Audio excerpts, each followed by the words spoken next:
Ser racista resulta completamente estúpido por la naturaleza de su definición y también porque no se puede hablar de la raza humana como tal, sino de una subespecie de Homo sapiens.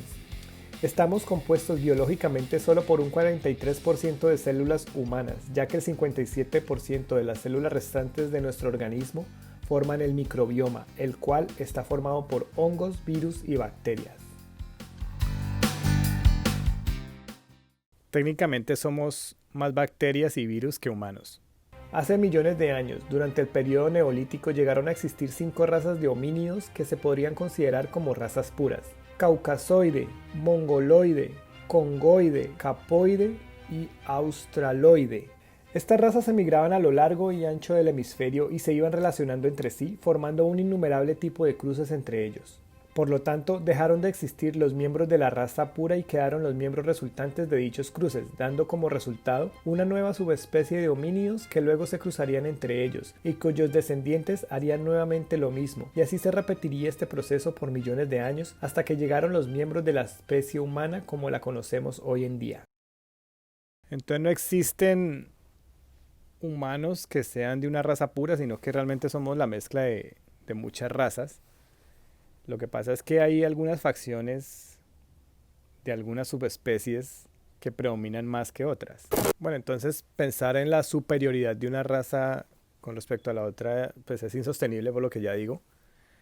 Y también es como establecer superior en qué, o sea, ¿a qué te referís con que es una raza superior a otra? Es decir, hay razas que desarrollan ciertas características dependiendo del lugar donde nacen. Antiguamente, por lo menos, habían razas que desarrollaban ciertas características que otras no, precisamente por el ambiente y el entorno donde se desarrollaban y donde crecían. Y viceversa, ¿no? Ahora, otras razas desarrollaron otras cosas que las de acá no.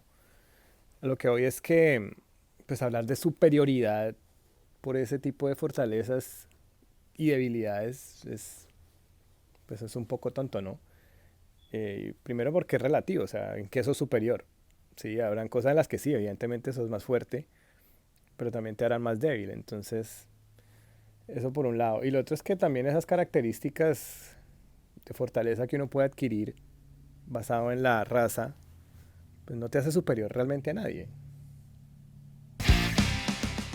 Entonces, cuando hablamos de racismo, estamos hablando de una ideología que defiende la superioridad de una raza basada en características físicas, idiomáticas, geográficas y culturales, lo cual no habla en sí de una raza sino de una etnia. Durante siglos la humanidad ha tenido que pelear contra el racismo de diversas maneras, y aunque es verdad que en la actualidad se han establecido cambios sociales que protegen la igualdad entre personas basadas en su origen racial, también es cierto que estamos lejos de no ser racistas.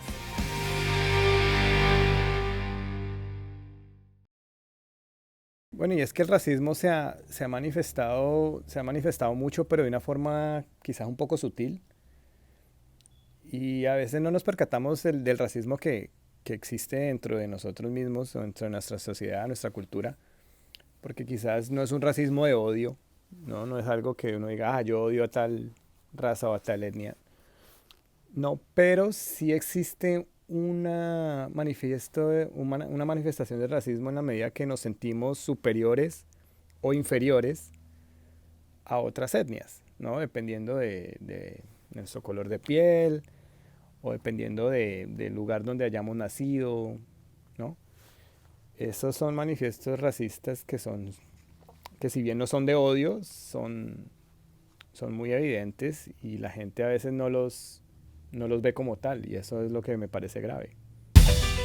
Este racismo sutil pero manifiesto fue normalizado por la televisión de hace más de 30 años, que estandarizó la belleza por los cargos de poder que solo le eran asignados a un tipo específico de personas y por una historia cargada de disparidad étnica y social. Hoy en día, y contrario a lo que muchos piensan debido a la inclusión racial en los estándares que rigen la sociedad, seguimos viviendo en un mundo racista y prejuicioso que toma decisiones y hace valoraciones basadas en dichos prejuicios. Bueno, ya para concluir, yo creo que es importante no solamente entender, sino asimilar de dónde venimos como especie, ¿sí? Y saber y hacer conciencia de que no somos superiores ni inferiores a nadie, Simplemente somos personas distintas y que tenemos que aprender a coexistir en el mismo espacio, ¿no? Porque somos parte de la misma sociedad.